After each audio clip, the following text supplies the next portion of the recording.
Welcome to part 2 of the Port Townsend addition and construction video. We left off last video on the porch and deck construction. So now let's walk around and take a look at some of the other things that were just done the last few days.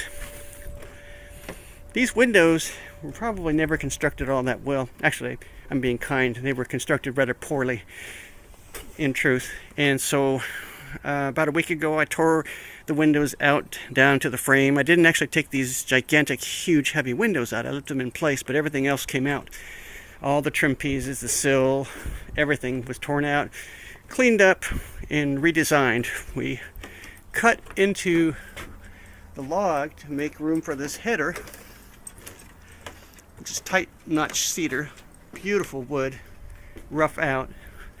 So weather would just make it look nicer and more rugged and natural.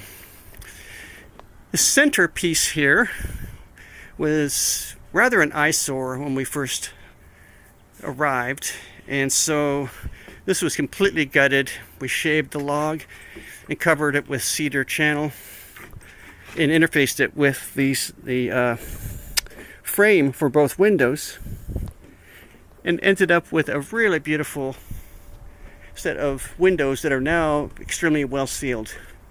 We had problems with all kinds of insects, wasps and bees and mosquitoes, finding little holes in the insulation, and so now it's very, very tightly sealed with dense foam and expansion foam and weather stripping and all kinds of things. We're still going to install some flashing across the top, but it's something that had to be ordered special because, as is the case often with log homes, it's always a little off. It's always a little different.